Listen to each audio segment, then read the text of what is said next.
See the car glass? And that's from an accident. They landed right here. Regina McBride has lived off Highway 690 near Vass in Moore County for a decade. All of us know how bad this road is. She can just look out her yard and remember accident after accident. That's where the two girls hit a tree over there.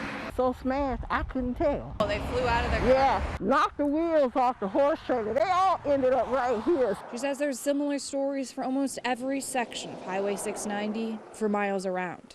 3 weeks ago, one of those accidents turned deadly when just 4 miles down the road, a driver crossed the center line, going 105 miles per hour. The car hit another head-on, an impact that killed all 3 passengers, sisters from Southern Pines. This wasn't the first fatal crash to happen on this portion of highway here in Moore County. Around 20 people are injured a year on this section of 690, and there have been 11 fatal crashes in the last decade.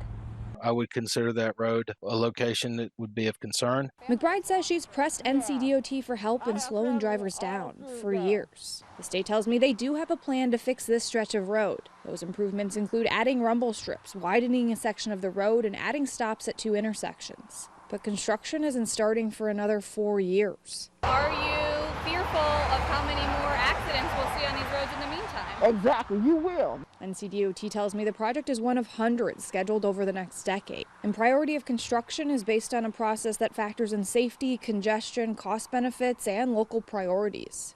Zooming out, the problem isn't just on 690. An I-team analysis found around 64% of the state's severe crashes each year occur on rural roads. That accounts for an average of 900 fatal crashes a year. One of the things that makes our rural roads more hazardous than other roads is the roadside hazards that exist. So there's not a whole lot of forgivingness once you leave the roadway. You may have a ditch, you may have mailboxes, you may have trees, you may have utility poles. All those play a role in the severity of that crash if you have one. And unfortunately, the number of fatal crashes statewide has continued to creep up in recent years. Troy says while there are things NCDOT can do and plans they are currently implementing, a lot of the dangers are due to driver behavior. Things like speeding, alcohol, and lack of seatbelts attribute to 86% of fatal crashes on rural roads during the last decade. If the DOT can work towards getting engineering countermeasures on the road and the public can work on reduced driver behaviors that may assist them in getting in a crash, then maybe we can win and reduce some fatalities in North Carolina. For the I-Team, Smith Coomer, ABC 11 Eyewitness News.